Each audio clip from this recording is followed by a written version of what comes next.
Señoras y señores, estimado público, desde la última estación, estas son las historias de radio con Luis Aravena.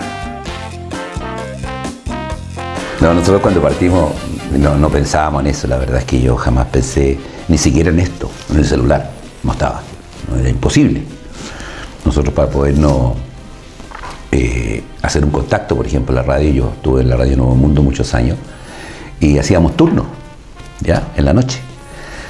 Y me acuerdo que nos íbamos a un café ahí a la calle Estado, no me acuerdo en este momento cómo se llamaba, y ahí hacíamos turnos, pero andábamos con una tremenda caja, con un tremendo transmisor.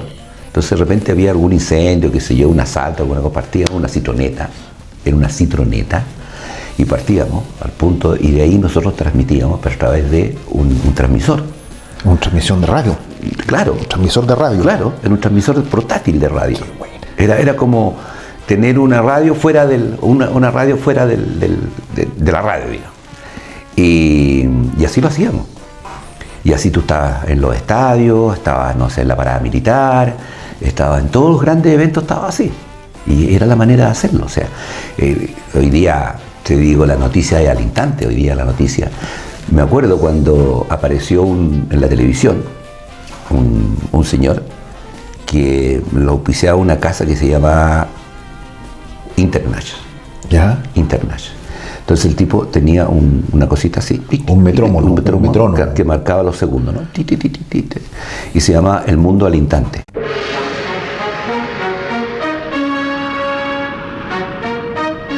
El mundo al instante.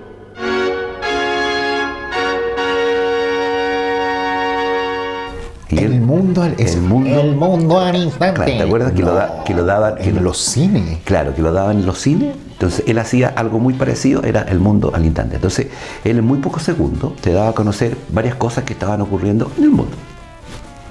¿Ya? Era muy bueno eso. Claro, y eso te digo, marcaba. Y eso partió en la radio. Partió en la radio. Y Internash parte en la radio. Era una marca. Internash era así como la Casa Royal de hoy día, más o menos, para que tengas una idea. Y era pero muy interesante. El reportereso. Para los amigos que nos ven en Estados Unidos, como Radio Shack. Exactamente. Una tienda de cosas electrónicas. Claro, claro. Te digo, en el reportereso. El reportereso parte en la radio, no parte en la televisión. ¿Ya? Y Pepe Abad, que fue el conductor del noticiero en la televisión, había hecho muchos años radio. ¿Ya? Y alguien le dijo, oye, mira, tú tenés que ser la persona que está ahí. Y el reportereso era una cámara. Era una cámara. Así como ahora. Así como ahora, una cámara. Hoy día el noticiero, tú sabes, te tiene el croma, te tiene 2, 3, 4, 5 cámaras cámaras robotizadas. Claro, es distinto, ¿no? Teleprompter. El teleprompter. Claro. Antes era sin teleprompter. No. Antes yo cuando recién partí de la televisión era con cartelitos. Hay un señor que tenía unos carteles grandes que le ponía a armario, me acuerdo a Mario Corbe, que era ahí sobre todo para los comerciales, y se lo ponían ahí, el tipo leía. Pero no existía el teleprompter. No existía el sono, el fonito. Tampoco. En la oreja. Tampoco.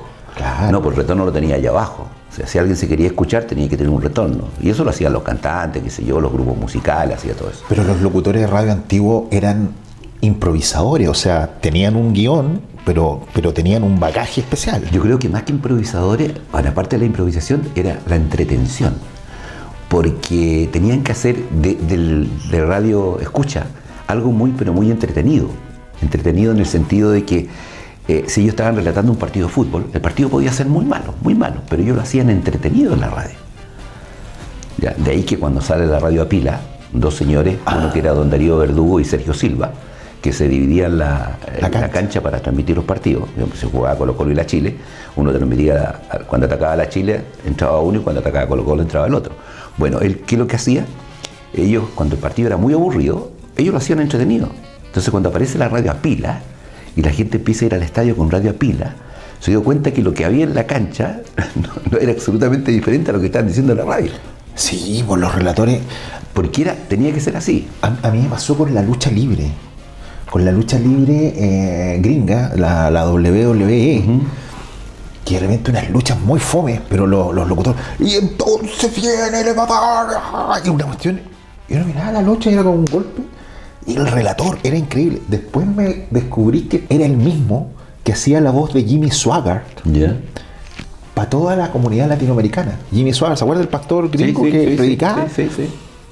Y el que decía, y usted está viviendo mal, y la palabra del Señor, Jimmy Swaggart era súper fomeo. Y este gallo era increíble. Y era el mismo que hacía la lucha libre. Y el valor de la voz, del relato, es notable. Claro. Y lo otro, que las noticias había que darle seriedad. Eso era distinto. Claro. Había que ser muy serio. Hasta que llega a la radio Colo-Colo Zapac. La noticia, ellos la hacían entretenida. ¿Ya? Y ojo que en ese tiempo los periodistas no se ponían detrás de un micrófono. Los periodistas traían la noticia, los periodistas la preparaban la noticia. Y te la escribían. Ellos no se metían. Estaban los lectores de noticias. Ya, que eran personas con muy buena voz, con muy buena dicción, con muy buena pronunciación, qué sé yo. El periodista daba lo mismo como hablara. Lo interesante es que escribiera bien, eso era. Entonces a ellos le pasaban un libreto, pero ellos lo transformaban. El libreto venía hecho muy serio, para un locutor serio, pero ellos no, era distinto. Ellos como que lo actuaban. Ellos actuaban, claro, y te cambiaban y te hacían personajes, y que la señora Juanita, y le ponían nombre. Te digo, era muy entretenido. Ellos inventaron la señora Juanita, ¿vos? Sí, pues ellos inventaron la señora Juanita. Sí. Claro, y después lo usaron los políticos, lo usaron mucho. Ocupaban a la señora Juanita, pero así nace. Y hay tantos, ¿no? Locutores. Yo me acuerdo que Sergio Silva, que fue uno maestros de la locución, del Amparo Silva. De la Esperanza Silva. Que es la presidenta del sindicato de actores. Exactamente. Claro. Ella. Y Sergio Silva tenía un humor muy especial, ya, muy especial.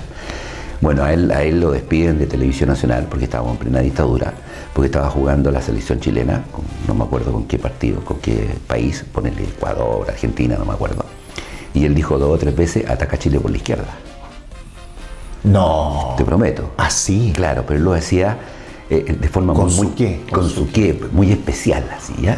Entonces vuelve a atacar a Chile por la izquierda, decía, ¿ya? Y por eso se lo despidieron. Eso le molestó al régimen. Eso le molestó al régimen y hasta ahí nomás llegó. Por esa simple frase, imagínate. Qué valiente. No, qué valiente, sí. Porque la dictadura era dura, o sea, mataban a la gente, había que ser valiente para decir Chile ataca por la izquierda. Sí, no, y hay que ser valiente en ese tiempo. Para muchos hoy día que lo escuchan, qué tontera. Pero en ese momento había que estar ahí. O sea, este año que se cumplen 50 años de la dictadura militar, hay que recordar esas personas. Sergio Silva, sí. Él fue uno de los primeros que hizo un programa infantil en la televisión. ¿Programa infantil? Sergio Silva. Me golpeó, no tenía idea. Pero Sergio Silva. Pero era un programa totalmente diferente a lo que tú te estás imaginando. No, él hacía... me acuerdo de ping-pong. Ya, bueno, él hacía un programa que se llamaba Clases Alegre. Era infantil porque era dedicado a los niños. Y él hacía clases de matemática. No. Te prometo. Y tenía una cámara, un pizarrón atrás y una tiza. Y eso era todo. Y era el tipo más entretenido enseñándote matemáticas. Y los cabros chicos aprendían matemáticas con él. Más difícil que aprender matemáticas. Exactamente. Entonces te digo, más difícil que aprender matemáticas, wow. Exactamente. Entonces te digo, y Sergio Silva era un genio. El tipo, te digo, tenía una capacidad de improvisación enorme. Sí, me acuerdo. Y era un genio. Para mí fue uno de los grandes maestros de la locución chilena. Me acuerdo haberlo visto en Noche de Gigante, paseándose al mismísimo Don Francisco. Sí, o sea, claro, sí. Claro. Lo llevaba, lo traía, lo devolvía. Sí, un gallo muy... Él ocupaba mucho, y bueno, yo lo aprendí después en México. Él usaba mucho lo que era el albur mexicano. ¿El cómo? El albur. Albur. Claro, el albur mexicano es muy especial. El mexicano es muy parecido a nosotros. ¿Ya? Socialmente es muy parecido. Hablamos casi parecido, usamos muchos dichos parecidos, en fin, no. Pero ellos alburean. Nosotros somos talleros. ¿Ya? ¿Viste que nosotros somos talleros? ¿La talla? A todos les aman. Bueno, ellos alburean.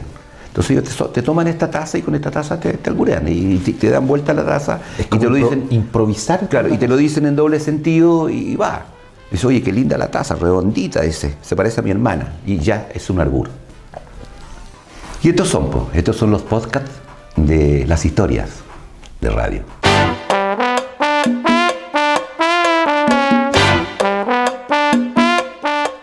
Señoras y señores, estimado público, desde la última estación, Las historias de radio con Luis Aravena.